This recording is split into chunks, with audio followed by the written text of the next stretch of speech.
something that is a given. Probably everyone here knows that, and no one would disagree with that. It has a lot to do, of course, with building resilience, enhancing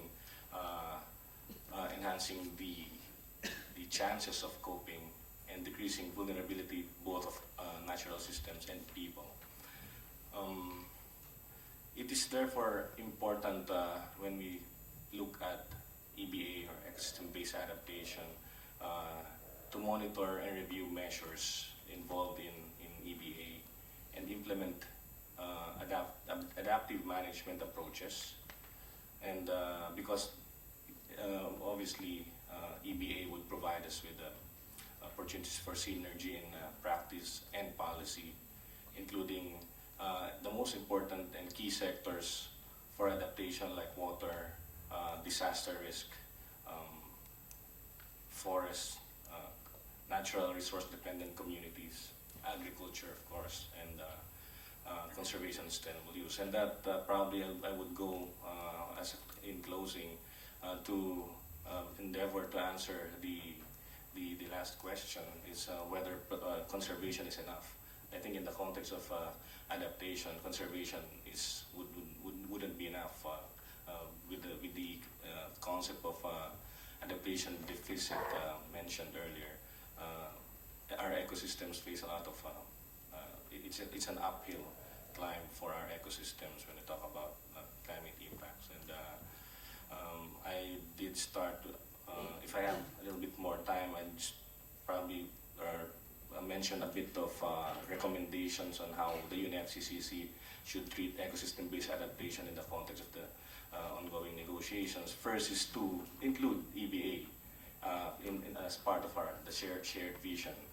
Second is to incorporate EBA into implementation of the Nairobi Work Program if the NWP will indeed be continued, and incorporate EBA into national climate change adaptation plans and NAPAs, and finally aligning EBA with other conventions like the CBD and the Convention to Combat Desertification, the Wetlands Convention as well. So I did start with a quote, so allow me to end with one as well.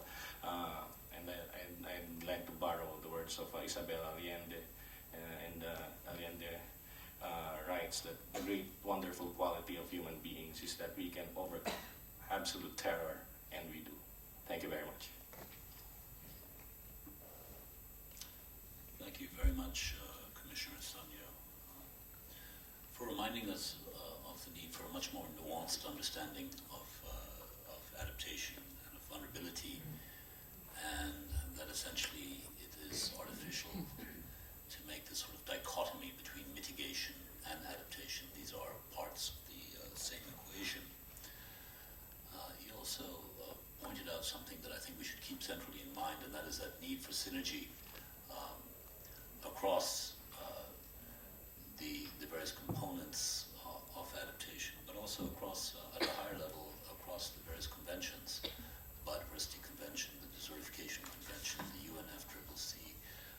And there is an opportunity now as we move to Rio +20 to begin looking at exactly those kinds of issues and looking for the synergies at the international level, but then also as they play down at the national and local level. So thank you.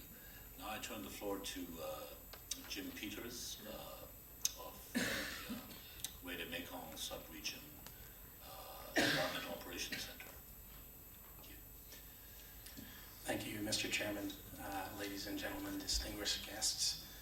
It is truly my pleasure to be here before you, and I think in my short time I'll focus on the areas of uncertainty, win-win adaptation, and transboundary. And I'll do that within the context of a recent national policy that was put together in Vietnam relating to payment for forest ecosystem services. And one thing important to note about that policy is it was first put together, or being put together 2 or 3 years ago, was the need to ask the right questions and of what should the policy do, and particularly what other policies within the country will it support. And this is very important for mobilizing a multi-agency approach to tackling a particular issue related to water and energy development. So in that case, the idea was to essentially create a financial mechanism for forest protection. And so that was related to the 2020 Forest Management Policy, the Biodiversity and Climate Change Conventions, energy policy, and poverty reduction. So if anyone in Vietnam asked, well, why are you doing this? We could answer, well, we're going to achieve these targets in this way. Okay. So when that happened, then we were able to get the Prime Minister's office involved in this issue, and that made things run very quickly in terms of moving from top to creating conditions for bottom up from the top down. In order to generate that interest further, though, we had to show some kind of a scientific baseline for what we were trying to prove and the approach that we wanted to take. And I'm sure many of you in this room have faced the same situation where the data wasn't sufficient. So we had lots. We chose a pilot area. We chose the approach that we would create a pilot mechanism for testing out what we thought we wanted to do in the policy at first, and then learning lessons and actually writing the policy later on. So we picked a very small watershed in which we could complete a pilot, and we had sufficient water data, but not sufficient data on soil erosion. So what we did was we got creative, and we borrowed data from a similar ecotone in northern Thailand and transferred it into this model in Vietnam, stating very clearly what we were doing, that this wasn't the answer, but that it also could gain enough credibility to demonstrate that, hey, these values are here and the expected results are reasonable until we can find time to actually implement the experiment and test out and measure our results for real. So on that basis, the Prime Minister granted in April 2009 the permission to create a pilot policy and implement it for a year and a half to see how it would work. And in the policy, the different aspects of the mechanism, the payment mechanism were clearly articulated. And there was the pilot policy was needed because there were some legal and policy conditions that would have prevented this from happening otherwise. So the policy was mobilized, and in that, as part of that process, this is where the bottom-up comes in. In this case, someone from the Prime Minister's office himself, the Vice Minister of Agriculture and Rural Development, and many other high-level officials all came into the pilot area and began to interview the villagers. How would you, if we were going to do this kind of a payment, how would you expect we should manage ourselves? What are the important management areas that need to be taken on? What are the activities that should happen to achieve forest protection? How would you organize yourselves, and how would you expect the money to come through? And if it did, at this level of payment, would it benefit you or not in your mind? And so the villagers provided all of that input, as did mid-level government officials, all the way up and down the payment chain. And this finally what came out was a cross between a mechanism that was a cross between guidelines that were provided by existing legislation and then local level inputs in terms of how the payments should be made. Long story short is that since June of this year, $3.3 million has been paid out from 2 hydropower dams. 8,200 families have benefited from those payments, earning equivalent of about $500 a year. Poverty has been reduced in the target district by 15%, and the number of cases of illegal logging has been reduced by 50%, is going down. At the same time, we created a monitoring feedback mechanism that was based on a series of gauging stations that could measure the relative value of land use, land cover types at providing protection on improved water regulation, and reduce soil loss from erosion. And these things have all been documented. So we've got the scientific baseline now to show that this system works. And on that basis, recently in September 24, the Prime Minister signed in the Payment for Forest Environmental Services Decree into being. And we're now working through the GMS program on creating a strategic environmental assessment of the energy sector, which will probably end up making a recommendation that these payments are continued and that the new legislation be followed.